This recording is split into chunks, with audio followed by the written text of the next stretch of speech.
Hello, and welcome to Gaspar's History Podcast. This is Gaspar, and I am continuing the Meat Hound series with Episode 5, An Old Friend. In our last episode, which was titled, I Thought You Were Dead, the star of the series, 42-29524, was one day away from heading east to become part of the 306 Bomb Group. Let me review the last episode and bring you up to speed on where we are in our story. The I Thought You Were Dead story happened on December 30th, 1942, when the 306 Bomb Group turned back at the French coast and aborted a mission to bomb the Lorient submarine pens because they did not have enough aircraft to fly the mission. But we found out that there was actually other bomb groups that had a similar plane count, and they had continued the mission. Captain Brady of the 423rd Squadron was late to take off that day due to needing a plane and a replacement bombardier. The replacement bombardier was none other than Steele's bombardier, Gardner Reynolds, a replacement for the day, and one of the 17 that had come in with Steele and Steele's crew on December 11th. Our story verbally illustrated the terrible fate of Captain Brady and his crew, along with Lieutenant Floyd Love's crew of the 366 Bomb Squadron, who, after seeing one of those yellow-nosed bastards trying to shoot down Brady and his men in their parachutes, rushed to the rescue, only to endure the same fate. We learned how Gardner Reynolds was the lone survivor out of both aircraft, and how he was reported as killed in action in the 306 Bomb Group unit history, only to find out some 45 years later, while talking with Steele on the phone, that he was listed as killed. We also reflected on how none of the crews were recovered and how their families of the fallen crewmen endured for years with no resolution to their grief. Today we begin a new journey. It is New Year's Eve, 1942, the day after Brady and Love were lost. 42-29524 finally leaves Seattle and makes her way to Denver, Colorado, where she would stay until January 7th, 1943. The 306 Bomb Group and Steele are going to meet an old friend on January 3rd, but more on that in a minute. On January 7th, she was flown to Salina, Kansas, where she most likely landed at Smoky Hill Army Airfield. Smoky Hill Army Airfield was a base that was built in 1942 so that it could handle the B-17 and B-24 bombers. Today, present time today, 2023, there is a museum in Salina called the Smoky Hill Museum. So if you're passing by, you might want to stop in and tell them Gaspar sent you. Mention my name and you get a free inquisitive look, or most likely a polite smile and a nod. Boy, will they be surprised the day I show up and ask about all the listeners I sent there. She stayed at Smoky Hill for a little over a month. Maybe the weather was bad, or the food was good, or the Air Corps was short of pilots. No matter the reason, that is where she was. She then left on February 12, 1943, for Morrison Airfield, which is just west of West Palm Beach, Florida, and another one of my old stomping grounds. This is where the Air Transport Command was housed. She was quickly refitted and flown on Valentine's Day to the Homestead Air Base in Miami, just a short jaunt down A1A. Here's a short intermission for my special listeners out there, since we love to give credit to the mechanics and the ground crews. What famous ground crew member from the 8th Fighter Bomber Squadron was stationed at Homestead Air Force Base? That's right, Sergeant Edmund Salas. It was in Homestead Air Force Base where the crew of the 369th Fightin' Bitin' picked her up, and where Kermit B. Jerry Cavito, the navigator, and the crew would fly her to Devil's Island. Yes, Devil's Island. How cool is that? And I wonder if Papillon was there. This account was sent directly to me from Jerry's son. So if you're listening, I would love to hear from you, as I tried to ping you on Messenger, but to no avail. Anyway, she then made the transatlantic journey and landed at Dakar, which I'm sure smelled a lot better than Devil's Island. Dakar was a pretty popular landing spot for the transatlantic flights, unlike Devil's Island, which I did not see a lot of references to. From there, she made another very popular stop at Marrakesh, Morocco, and then finally on March 2nd, 1943, 42-29524 arrives at her new home in Thurley, England. Jerry Cavito would go on to design and paint the Fightin' Bitin' logo. What a wonderful and exotic journey for a wonderful aircraft.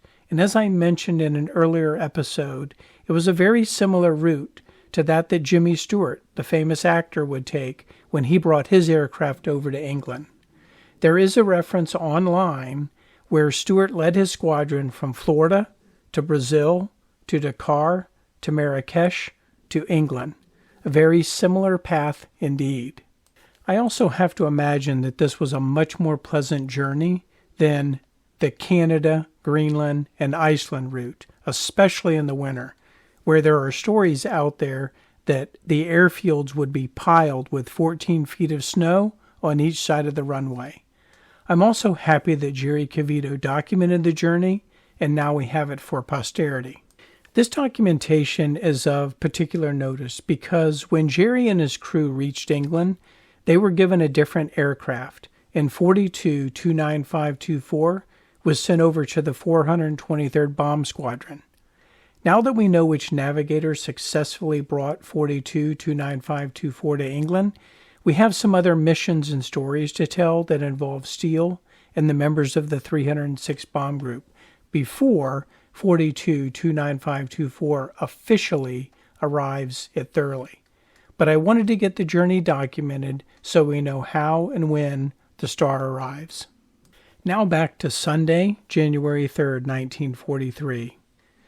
You must wonder how much the 423rd Squadron was thinking about the loss of Captain Brady and his crew. You know, there was a lot of if-onlys going around. If only one more plane. If only his plane was ready earlier. If only he saw us turn back. If only. I wonder what the priests and the chaplains prayed about on that day. For Steele and his crew, it was even more personal. Their bombardier, barracks mate, and friend, Gardner Reynolds, was gone. They had been through training and the transatlantic journey and had a good team, and now that team would never get to fly in combat together. But that was an easier pill to swallow compared to losing a friend. It was a solemn reminder, though, of how serious and fatal their jobs were. How do you write a letter home to Gardner's family? We don't know what happened. We don't know where he is. We don't know anything. Sounds like a pretty dumb letter to me. The crews were briefed at 06:30, and there was a heightened sigh from the group. We were going after an old friend, the submarine pins at St Nazaire. This is almost like déjà vu all over again, if you're catching what I'm throwing at you. The St Nazaire submarine pins were just as tough as the Lorient submarine pins. They were constructed with 480,000 cubic meters of reinforced concrete and a rooftop of anti-aircraft batteries. It was no wonder the crews responded with disdain. St Nazaire was the group's nemesis, their Moriarty. This would be the 306th fifth attack on St Nazaire and the fourth for the 423rd Squadron. Steele could feel the tension in the room. The mood immediately changed, and the pilots were looking at each other. The 306 did not have a good history with St Nazaire, and to be honest, the 423rd had also suffered greatly. In the disastrous first mission to St Nazaire, Bomber Command had decided to try a low-level attack to improve bombing accuracy, and despite protests from the 306 leadership, the order was confirmed. The 423rd lost 2 planes and crews on that day, and with both being brought down by flak and crashing in the St Nazaire harbor. So right off the bat, St Nazaire left a bad taste in their mouths. It was this mission that every plane was riddled with flak. The 423rd was so shot up that they landed at Port Treath in Cornwall, a long way from home. Hold that thought. Deja vu. Our now departed friend, Captain Brady, was the lone 423rd representative to St Nazaire on November 14th, and thankfully on that day there were no casualties. The 306 Bomb Group again went to St Nazaire on November 17th, and even though no planes were lost, top turret gunner and engineer Kenneth Allenbach was killed, with 2 others seriously wounded, sent to the hospital, and an additional slightly wounded. So again, St Nazaire left an imprint on the 423rd Bomb Squadron. It is also important to note that in mid-November, the Germans moved a squadron of Focke-Wulf 190s into Brest to help protect the region and the submarine pens. And based on our last couple of episodes, we are all too familiar with those yellow-nosed bastards. Hopefully you are getting a good feeling on why St Nazaire is referred to as such an old friend. The St Nazaire submarine pens were not a small target. Well, at 20,000 feet, I guess most things are small, but the pens were 300 meters long and 130 meters wide, so they were not exactly impossible to hit. The reality of it was that their construction was superb, and even with 1,000-pound general-purpose bombs, they were relatively secure. But man, I would hate to be in an anti-aircraft crew sitting on the top of that roof when the bombs started to fall. Speaking of those gun crews, the flak and gun crews of St Nazaire were renowned, and this was adding to the consternation in the room. Let's be honest, there was also something else. Influenza had hit the unit hard, and there was a question if there was going to be enough crews to fly the mission, and the last thing they needed was to be short of crews. Lieutenant Ralph W. Jones had been with the 423rd Squadron since June of 1942. He had finished his flight training in Lubbock, Texas. Lieutenant Jones had a look in his eyes and that smirk on his mouth that lets you know he is thinking way more than he is saying. Lieutenant Jones had missed the first trip to St Nazaire, but he'd heard the stories and he saw the results. Steele was quiet, but he could tell Jones was nervous while also trying to play it down. Captain Mac McKay, God bless him, who was small in stature but tall in character and respect, he was in the room, and when he spoke, the room got quiet. And he was all too familiar with St Nazaire. In fact, it was his crew's comments to the S-2 during the after-mission briefing of the first mission, the low-level mission, that summed up the whole opinion for the squadron, and they made their statement in French, and it was the most elegant of words. Bullshit. I suppose one cannot say that the soldiers never thought it was going to be them that was going to get killed, because there's numerous stories where soldiers predicted their death, especially during the American Civil War. For the most part, though, the soldiers did believe it was going to be the other guy. For Steele, it was getting real, and he would be like so many others and leave it in the hands of God. But it was hard to get it out of your head that your bombardier and friend, Gardner Reynolds, never returned from the last mission, and the mission to St Nazaire, the previous missions to St Nazaire, had been very difficult indeed. Once again, the lot had been cast and the mission was on, and the 8th Air Force was going to do what they could to break up the German submarines. The plan was to bomb the torpedo stores and the submarine pens. The B-17s were to be loaded with 5 1,000-pound general-purpose bombs. The first wing would consist of 72 planes from the 91st, 303rd, 305th, and 306 bomb groups, and the second wing would be made up of 13 B-24s from the 44th Bomb Group. The bomb groups were to fly the Colonel LeMay stagger formation, which we've discussed in the past, which is a high, low, and middle elements of the formation. The route today would take them to Selsey Bill, what a great name, as the starting point, and then due south to Port-au-Bassin, which I have been to and is only 23 kilometers east of Grand-Comte-Mézy, where my family lives. Salute, Grand Comte Macy. I count the days to my return. The bomb group would then head south and west to Nantes. Christophe, if you're listening, I hope you are well. Then they would make a right turn and a bomb run on St Nazaire. Then a hard left bank and out into the Bay of Biscay. Then, as they reach further out to sea, they then would turn north, keeping Brest on their right. Sound familiar? And all of this was going to be with 115 to 120 mile an hour cross and headwinds while they were dealing with bad weather in England also. In fact, the weather would significantly deteriorate throughout the day. And the aircraft then were scheduled to be on the target around 11:39 a.m.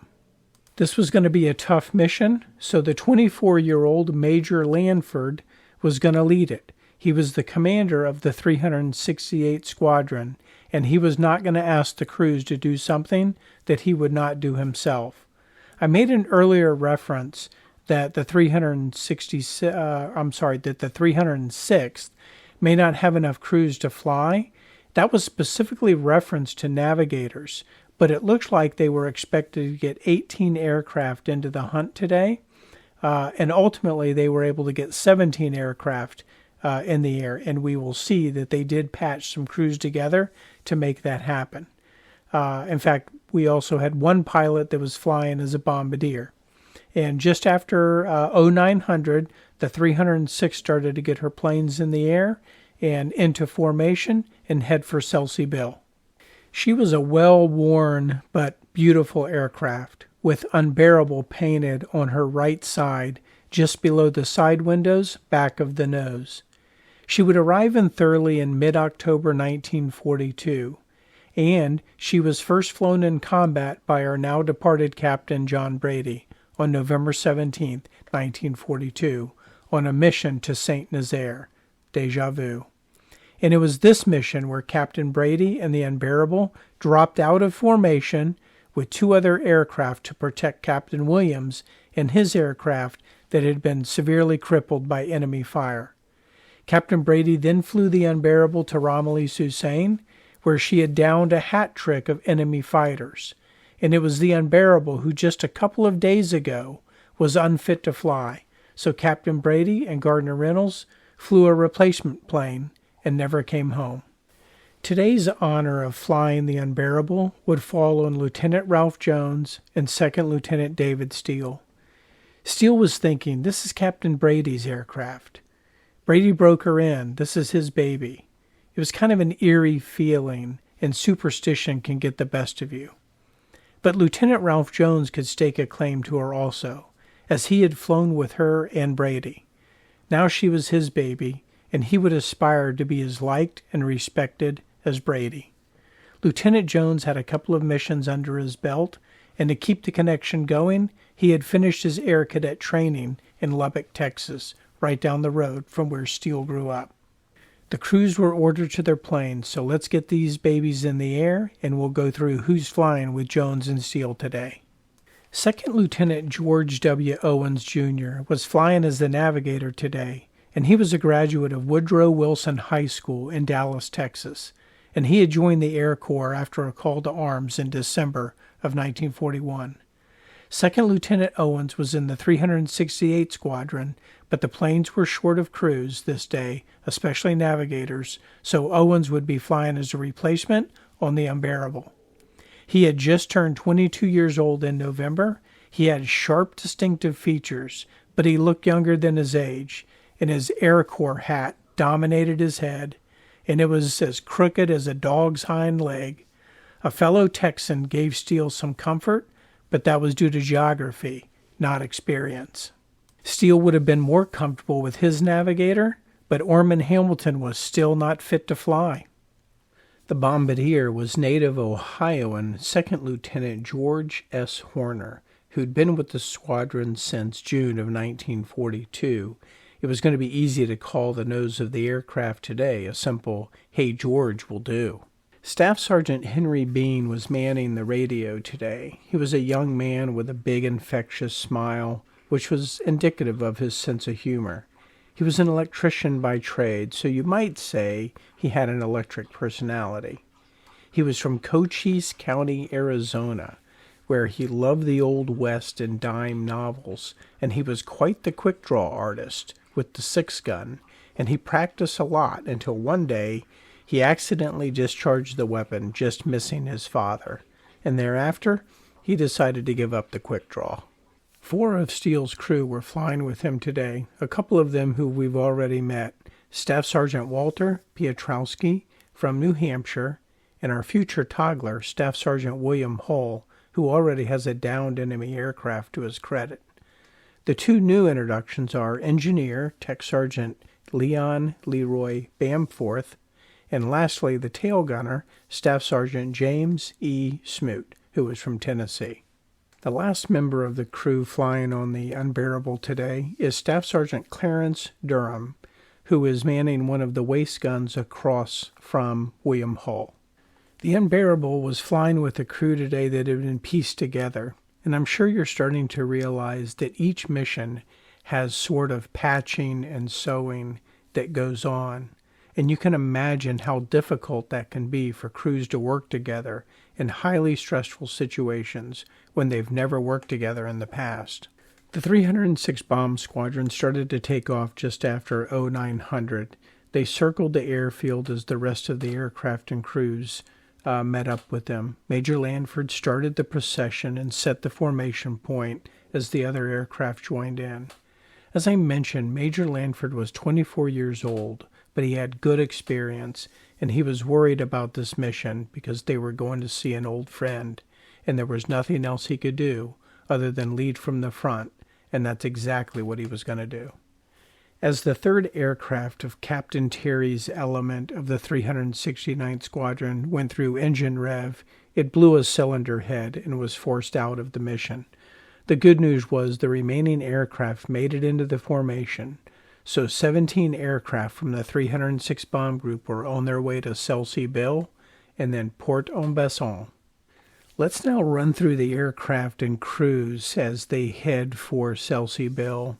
As we had discussed, Major Lanford was in the lead aircraft of the lead element, and he was once again flying skipper, plane number 129. In the number 2 position was Captain Smith, flying plane 507, which was named Yankee Raider. And in the 3rd slot is Lieutenant Reber, flying 24466, a no-named F-Beauty. The 2nd element was made up of 3 no-named F-Beauties. This element was led by Captain Lambert in 25175. Lieutenant Parker then was in the number 2 position, flying plane 511, and in the 3rd slot was Lieutenant Brandon, flying plane 469. The 3rd and last element of this section is also another set of 3 no-named F-Beauties. This element is led by Captain Raper in 24514, and the number 2 position is Lieutenant Ferguson, flying 41-24501, and then in the number 3 slot is Lieutenant Buddenbaum, flying 24493. The 2nd section of the squadron then comes up, and this section was being led by Captain Terry, who was flying the plane called a first-timer for us, 4 of a Kind, and that plane number was 24471. In that number 2 position is Lieutenant Cranmer, and he's flying a familiar plane to us, which was the Sons of Fury, and that's 24470. And then that 3rd position was an open slot due to the busted cylinder head that we had talked about on takeoff. The 2nd element of the 2nd section was led by a familiar name to us, Captain Mac McKay of the 423rd Squadron. He's flying 24460, which you're probably familiar with by now, which is a no-named F-Beauty. In the number 2 slot is being captained by Lieutenant George. He's also flying a no-named F-Beauty, 25171, and then flying in the number 3 slot is the Unbearable with Lieutenant Jones in Steel. The 3rd element of the 2nd section Flying in the number 1 position was Little Audrey, and that was captained by Lieutenant Charles Flanagan. That plane number was 560. The number 2 slot is being captained by Lieutenant Jack Spaulding in plane number 24461, another no-name deaf beauty. And in the 3rd and final slot is a plane called Banshee 2. And her captain today was Lieutenant Wild Bill Casey, and her plane number was 24488. As the bomb group crossed into France, it was eerily quiet, and the expected greeting by the Luftwaffe at Port-en-Besson was disappointing because it was non-existent. Just kidding. But it made for a weird feeling, and it had the pilots wondering what was up. Aboard the Unbearable, everything was normal, and for once everything seemed to be in proper working order when just days before she was unable to get in the air. So Steele was monitoring the engines with his one good eye, while the other eye had that wandering habit of looking for enemy aircraft. The chatter was light as the group headed for Nantes. In my trips to Normandy, I've spent time at Port-en-Besson, and one of my French family members is a fishmonger in Nantes. So the path that the bomb group is flying today, even though it is as the crow flies, it has deep personal family ties, and knowing that Uncle David Steele flew over both cities allows me to add to the story. Around 11:20 a.m., the bomb group moved into Nantes airspace, and the skipper made a right turn, and the group followed. They were headed for St Nazaire and the bomb run. They were about 20 minutes out. The flak at Nantes started up, and it was what they called heavy slight, and it was on target. But as Captain Mac McKay led the 3 423rd planes through the flight path, the Nantes flak became quickly forgettable, and ultimately was not even mentioned by any of the Grim Reapers in their after-action reports. From a fighter perspective, it was still quiet, too quiet. As the 303rd Bomb Group, who was ahead of the 306th, came into St Nazaire, Jones and Steele and the crew of the Unbearable could see it. The black carpet of death. It was flak, and it was heavy and intense. St Nazaire was getting the reputation for putting up well-aimed flak, and a lot of it, and today would be no different. Steele and Jones kept the Unbearable humming, and the intercom chatter started to pick up. The look on Steele and Jones's faces was one of they had run into an old friend who was coming to collect a debt. It was a nervous energy while trying to fly the aircraft and stay in formation. They were getting close to the bomb run and turning the ship over to Lieutenant Horner, the Ohioan, but not quite yet. Jones and Steele could see the Hell's Angels in front of them. That's the nickname of the 303rd Bomb Group. And they witnessed a barrage of flak and then fighters at the same time. And again, the Luftwaffe were reckless in their pursuit of B-17s as they dove through the flak in order to catch and kill a Hell's Angel. Lieutenant Jones called out over the intercom to prepare for the bomb run, and the crew readied itself. Jones was staying tight to McKay, and Lieutenant George was on their right. They were looking good. Steele was monitoring the engines and the speed, and so far everything was good. Still no problems, similar to the ones that she had experienced over the last couple of days. Everyone was doing their job, and everyone was on edge, because for the most part, the Luftwaffe had left them alone, and they were cruising in for a solid bomb run. Man, if they could just take out those torpedo dumps, just think of the shipping and the lives they could save. Lieutenant Jones passed the plane to Lieutenant Horner, the bombardier, and they went into the bomb run. Remember, no evasive maneuvers. They just had to sit there and take it. Well, that's not completely true, as every gunner was at their post, waiting for the hunter to jump on its prey. Steele had never seen so much flak. It was everywhere, and it was constant. Ahead of them, the Hell's Angels were under a swarm of at least 30 Luftwaffe fighters, like a bunch of hornets swarming through the entrails and black smoke. Oh no! Jones and Steele watched in horror as the Cali of the 427th Bomb Squadron, who had Bugs Bunny as their mascot, blew up and disintegrated over St Nazaire, a victim of the Black Death, flak. There were no parachutes. Jones and Steele kept their cool, but they were rattled, and the Unbearable, along with the rest of the 306, were in range, and the sky was on fire, and the thunder was deafening, and the windows of the Unbearable were shaking.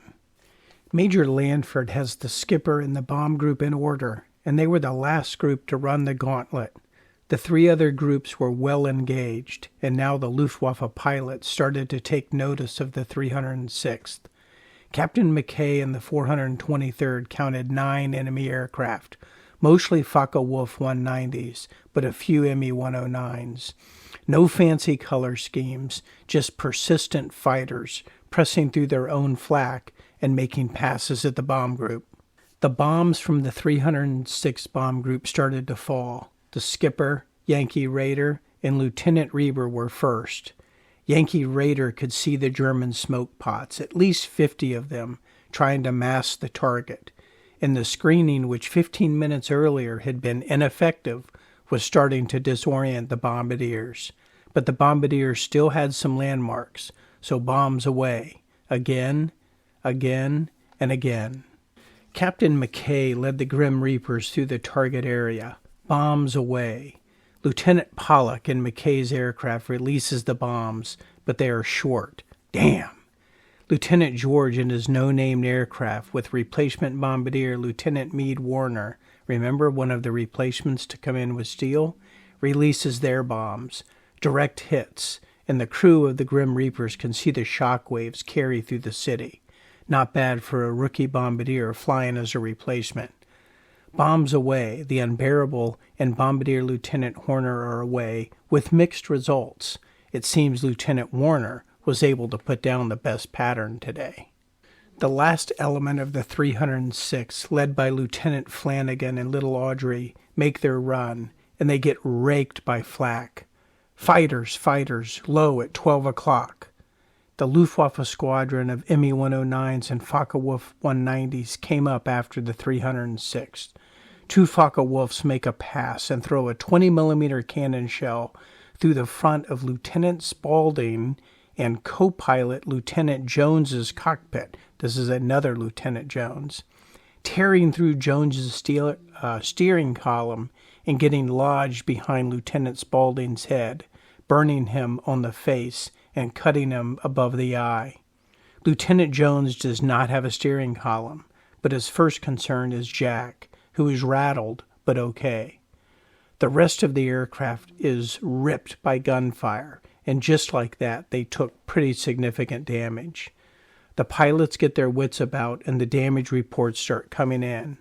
Jones is reporting the number 3 engine is losing oil pressure, and we better get her shut down before she burns. The hydraulics are out, the rudder cable is shot away, and the vertical fin is badly damaged. They were able to stay tight and keep her flying.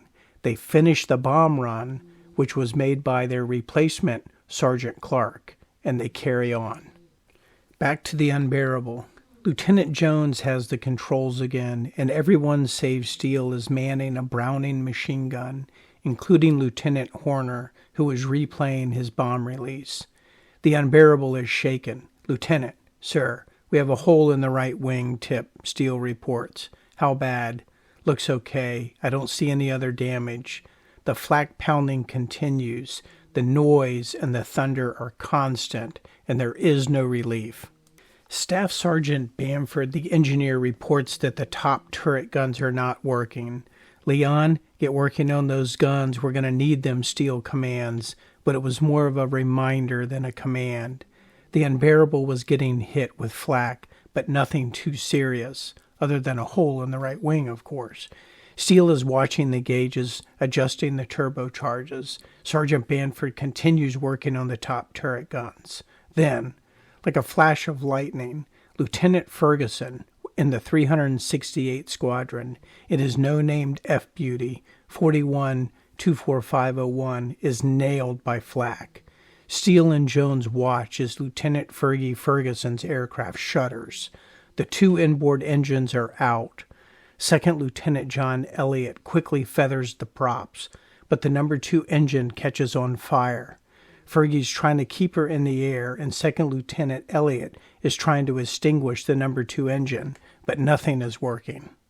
Oh, the chaos and circus of events all unfolding at the same time.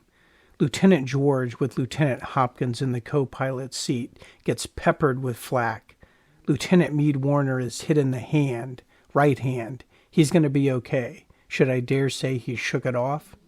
The gunners can see holes in the fuselage, and the hydraulic system is knocked out. The bomb group is booking it out of town and lowering altitude as they do, and when they cross 15,000 feet, the red and green tracers come pouring through the group. "Holy phosphorus, do you see that?" the Unbearable's crew calls out. "Sir, we have another problem. Sergeant Henry Bean reports that the radio is out. I don't know if it's been hit by flak, but I can't get it to work." Steele thinks to himself, "That's not a good omen for a day with such bad weather in England. The bomb group is now over the Bay of Biscay, and while the flak starts to slow, the red and green tracers continue to light up the sky. And Steele watches as Fergie's aircraft dramatically slows and turns back towards the mainland. Steele can see that Fergie has lost his 3rd engine and surmises that that is a smart move if he can make it back over dry land. Lieutenant Ferguson and Second Lieutenant Elliott are out of options. 3 engines are out, and there's not a lot much more that they can do other than try to keep her from rolling over. They are immediately dogged and tagged by a couple of Focke-Wulfs. As the 20-millimeter cannon fire tears through the fuselage, Staff Sergeant Earl Kerbo is immediately killed by the cannon fire. Fergie calls to the crew, "Bail out." Lieutenant Donald Green and Bombardier Robert Levy are the first out, exiting through the nose hatch and falling to their deaths in the icy cold surf below. Tail gunner Rupert Arnold is able to exit the aircraft, only to find that his parachute does not work, and he falls to his death. Robert Kingen, Richard Hackworth, James Loving, Charles Edinger, John Elliott, and Fergie are all out of the aircraft, and they watch her hit the ground and explode. They gently glide down, being tracked by a Focke-Wulf, but they survive the jump, landing in the arms of their captors, where they will spend the rest of the war. The carnage continued, and some stories are worth telling, even if only related to the 423rd and Steele through the participation of this particular mission. As the Snap Crackle Pop, plane number 41-24620, yes, she was named by a Kellogg's worker, left the bomb run, she was hit by flak and crippled.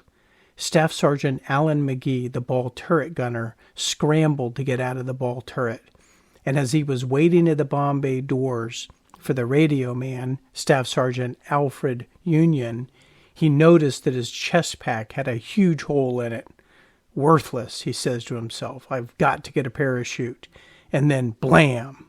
The Snap Crackle Pop is hit again by flak, and she spins and throws Staff Sergeant McGee out of the bomb bay doors at 20,000 feet. Staff Sergeant McGee was unconscious due to the lack of oxygen, and he fell 20,000 feet and into the glass roof of the St Nazaire train station, where he hung suspended in the roof's girders. The Germans came in, cut him down, took him to the hospital, patched up his mangled arm and leg so he could serve the rest of the war out in a POW camp. Staff Sergeant McGee survived the fall, the day, and the war to live another 61 years. Crazy, right? What are the odds of falling 20,000 feet without a parachute and living? I wonder if that means the key to a long, successful life is Rice Krispies cereal. Maybe. So how does the rest of the 306 look as they head into the Bay of Biscay and as they quickly drop altitude to make a run home at sea level? Jones and Steele are busy flying the Unbearable, and it feels pretty chaotic right now as they try to stay focused. Look, Lieutenant Cranmer in Sons of Fury is struggling. She's hit and beat up by flak. She's slowing. The number 3 engine on the right side is out and feathered. We're going to pass right over her. Cover her, boys, if you can. Sergeant Banford in the top turret gun is thinking, well, it'd be nice to cover anyone. I can't get these damn things to work. I wonder if they were hit by flak. I can't see it. Captain McKay's number 2 engine has the supercharger running away, and they're going to have to shut her down. Captain Lambert is leading the bomb group out to sea, and the Luftwaffe continues to pursue it, and they make another pass on the group. The gunners are putting up a good defense today, and the German fighters are not as persistent as they were in the last mission in pressing through the 50 caliber tracers. Staff Sergeant Smoot in the tail of the Unbearable continues to give updates on Lieutenant Cranmer and the Sons of Fury as she slowly starts to fall back and is having a hard time keeping up. The bomb group passes to the west of Bailleul, France, and they hit 12,000 feet, and a Messerschmitt Me-109 makes a run at Steele's element. Staff Sergeant Piotrowski from his ball turret gun position and Staff Sergeant Durham from his right waist gun call out the Me-109, coming low at 1 o'clock after Lieutenant Warren George's aircraft. But the Me-109 is too far away for the Unbearable to shoot at without jeopardizing George's aircraft. But in George's aircraft, right waist gunner Staff Sergeant Don Bevan from Springfield, Massachusetts, who was known as the squadron's artist, got a bead on the 109 and started to fire just as the fire was being returned by the Me-109. Unlike the other aircraft of the day, this Me-109 pressed all the way into the attack, firing in a fanatical charge and exchanging round for round with Staff Sergeant Bevan. Then at point blank 50 yards as the bullets from both aircrafts are striking both planes, the Me-109 shudders in a horrific crash and at 25 yards bursts into flames and screams past the no-named F-Beauty, rolling over and headed for the water with no parachute spotted. Staff Sergeant Bevan, the squadron's talented artist, is credited with a kill. It was not his first, and being an artist, he liked to resketch the scenes for posterity. The bomb group headed further out into the Bay of Biscay without further incident and continued to drop altitude, and Lieutenant Cranmer and the Sons of Fury continued to lag along as they were headed north, trying to keep the Brest Peninsula off to their right. They continued west and north, and when confident they were around Brest, north and east towards the English coast. They continued to drop altitude and were at 1,000 feet, which most of the crews said that they liked and favored, but you were never going to get in a unanimous opinion.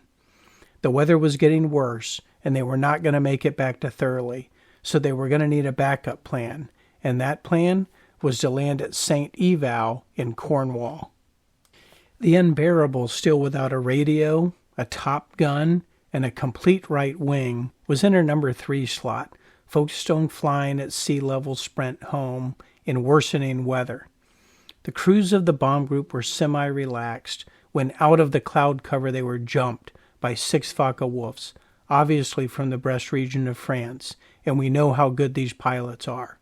It raises an additional curiosity point of how they found them and how did they know where they were going to be. It's not easy finding a bomb group with no contrails and flying at such a low level under radar. A call went out, enemy aircraft, 6 o'clock high and diving. It'd be nice to have some fighter escort, but there was none. The Focke-Wulf yellow-nosed bastards dove on the bomb group and specifically singled out the straggler, Sons of Fury. Just like we are watching Mutual of Omaha as Marlin explains to us how the lions are going to single out the weak so they may have a meal. It's almost like it's a law of nature. The Focke-Wulfs ramped up speed and from a slightly higher altitude make a pass at the Sons of Fury. The gunners tried to put up a defense.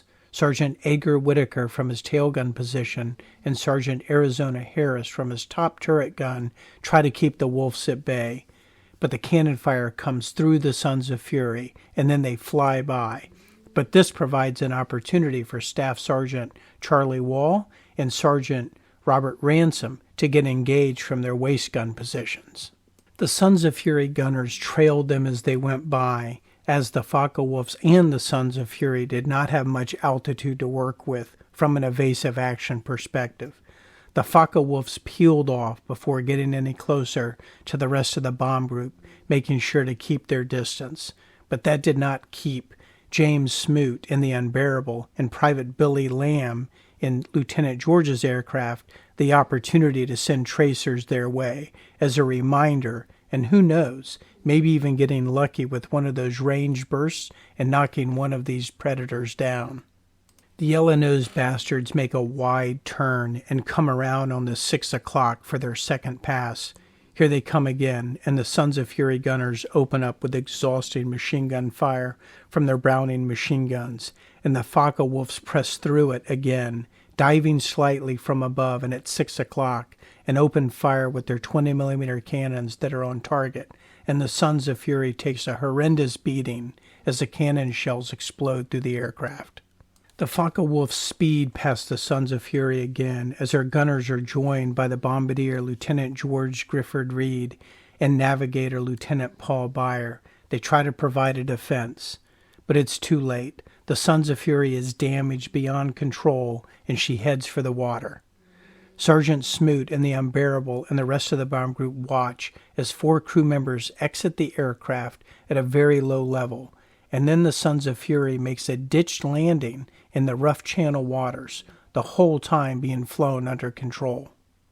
The radio man texts Sergeant Roskovich, who was in Captain Yuri's crew but was replacing today in Lieutenant George's aircraft, makes a mayday call for sea rescue as the coordinates are called out. It was not long before a sea rescue was launched and attempted, even in such poor weather. The Unbearable, really the tail gunner, Staff Sergeant James Smoot of Steele's crew, had a good view of the action and watched as the Sons of Fury landed in the water. He witnessed and noted, as did others, the top turret gun manned by Tech Sergeant Arizona Harris was still firing, and you could see the flashes as he returned the fire on the strafing enemy fighters. Yes, strafing enemy aircraft, as those yellow-nosed bastards had circled back and made an additional pass at the Sons of Fury as she lay suspended on the water. Captain McKay, the lead plane of the 423rd Squadron, noted that the Sons of Fury sat on the water for 40 seconds as she slowly filled and sank. Sergeant Smoot could see no life raft and no dinghy. Nothing else left the aircraft. What was noticed was Sergeant Arizona Harris remaining in the top turret gun position as he continued to fight off the enemy aircraft. This continued until the icy water filled the plane and the bubble of the turret gun, and the Sons of Fury went under. Only then did Harris's guns stop firing. The bomb group had lost another aircraft, and there were no survivors from the Sons of Fury.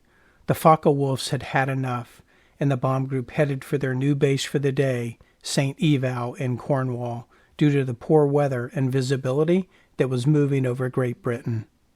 Sergeant Arizona Harris from Tempe, Arizona, would, here's a word I always struggle with, posthumously get the Distinguished Service Cross for extraordinary heroism. The Distinguished Service Cross is the second highest Army medal, only to the Medal of Honor. Russell Strong, in his book First Over Germany, notes part of the award account for Sergeant Harris, which reads as follows. Throughout the descent, and as the airplane disappeared beneath the waves, Sergeant Harris was seen to be firing his guns at the enemy airplanes. The dogged determination to fight against all odds and sheer bravery displayed by Sergeant Harris upon this occasion uphold the highest traditions of the armed forces. Another aircraft that we are familiar with, the Sons of Fury, was gone, and so was the crew. Lieutenant Charles Cranmer from New Jersey was piloting, with Lieutenant Albert Brunstein from Grundy County, Iowa, as the co-pilot. Lieutenant John Grifford Reed was from Louisiana, the bombardier. Lieutenant Paul Breyer from Pennsylvania was the navigator.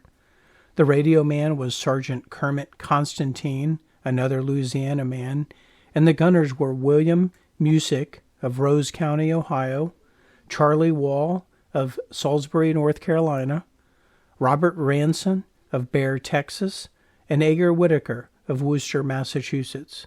Once again, a crew whose bodies will never be found and were lost at sea. The rest of the flight was uneventful, but the weather added to the stress of the day, and as these young men thought about their fallen comrades, Jones and Steele with the Unbearable and her crew came into St. Eval and landed safely without a radio, a top turret gun, and a good-sized hole in her right wing, but the crew were safe with no wounds or frostbite. The aircraft with the wounded had priority, and each of the aircraft safely landed, except for Lieutenant Spaulding and Lieutenant Jones. They actually crash-landed with their no-named F-Beauty due to not having any brakes on their aircraft, which had been shot out. The crews were shaken and away from home. The bad weather had settled over Great Britain, so they were grounded until further notice. After 3 days, Major Lanford was told the weather was breaking and it would be safe to fly back to Thurley, and Thurley would be clear by the time that they got there. So the bomb group mounted up, Jones and Steele and their wholly unbearable, and frankly, most of the aircraft were wholly, and a couple still needed repairs. Steele ran them through the checklist. Crew, good, check. Brakes locked, check. Trim tab set, check. Exercise turbos and props, check. The clouds broke and they were in the air. It was not long after they were on their northeast vector that Major Lanford reported that Thurley is under bad weather, and so the bomb group was headed back to St. Eval. Mother Nature once again had cast her evil lot. Strong crosswinds pushed the bomb group well into the channel, and as they circled back towards St. Eval, when the bomb group then broke out of the clouds, they found themselves over the Channel Islands and off the coast of France. Flak started to explode among the group, and a Luftwaffe pilot and a Focke-Wulf 190 made a pass on the bomb group. The bomb group was scattered and out of formation. Bandits, bandits, and the warning went out through the group. The crews rushed to their guns, as they certainly were not expecting battle stations for a simple trip home. Major Lanford and the skipper made a vector for St. Eval, and he and Lieutenant Parker were the only two to make it back there. What a mess! You know that the young major was wondering what had just happened and where was his bomb group. Jones and Steele were certainly not expecting this much excitement on a milk run home, but here it was. They, with the rest of the bomb group, took a heading towards Land's End. I just love that name, as the weather was getting increasingly worse again. Steele went through the checklist again. Autopilot off, check. Landing gear visual down, right, check. Down left, check. Tail wheel down, check. Antenna in, check. Ball turret, check. The Unbearable landed safely, and that is when things really started to get weird. Not only was the flight leader, Major Lanford, missing, but so was Lieutenant Parker and Lieutenant Brandon. Lieutenant Brandon in 41-24469 was flying a no-named F-Beauty, and she too was missing. The crews were chatting, but no one had seen her. What was going on? They all wondered, and what had just happened? Here she comes. The crews could see Lieutenant Brandon coming into Land's End, and she has a Spitfire escort. Look at that. And she came in for a landing, and something must have been off because she pulled up and aborted the landing. The crews watched as she circled around and flew into a cloud bank. That was the last time anyone ever saw Lieutenant Brandon and his crew in aircraft 41-24469 again. This mission just went from bad to worse, and like something out of a Bermuda Triangle movie, aircraft 41-24469 was gone, and nothing of her crew or the plane were ever found. What had happened? What was going on? Why abort the landing? They must have gotten lost or confused. The navigator, Lemuel Smith, had been with the squadron since the summer, so he was plenty experienced. How long did they fly? What were they thinking, and what were their final minutes like in the cloudy and gloomy skies? And then, most likely, ending up ditching somewhere in the rough, cold seas.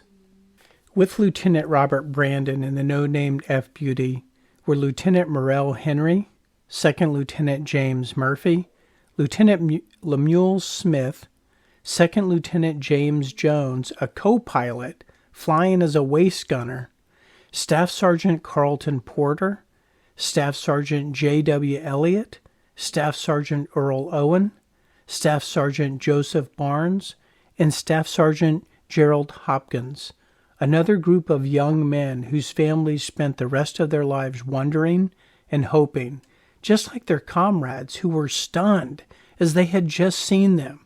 They aborted a landing and just circled back for another go. It really is crazy, and it really is sad, but as a reminder of how these airmen would fly missions where the elements could kill them faster than any enemy pilots. When the weather finally cleared, the bomb group made it home on January 8th, 5 days after the mission had started. Russell Strong reports in First Over Germany how this mission had a significant impact on the young 24-year-old Major Lanford. You can imagine the pressure, stress, and second-guessing that was going on with that young man for the rest of his life. There were 3 planes and crews down. He got separated from their group, and no matter the reasons, good leaders carry those burdens and have that yoke of responsibility. The same day of their return, January 8, 1943, Brigadier General Longfellow, commanding from the headquarters of the 8th Air Force Bomber Command, would praise the results of the mission and tout the devastating damage that the mission had on the submarine operations in St Nazaire. He would go on to say that this mission had done more damage than all of the other missions combined, and that he was proud of the crews for improving and getting better at their jobs. I'm sure that the 423rd Squadron, like the rest of the bomb group, was glad to hear of the Brigadier General's pleasure, but they were getting tired, and they were losing a lot of friends and planes, and influenza continued to ravage the group, and even though they were young and spirited, things like that take their toll. This concludes our episode, An Old Friend. Our next mission is going to be a historic one, as it will be the 8th Air Force first mission into Germany on January 27, 1943. Until next time, just think of the things you can find when you are looking for something else. Gaspar, out.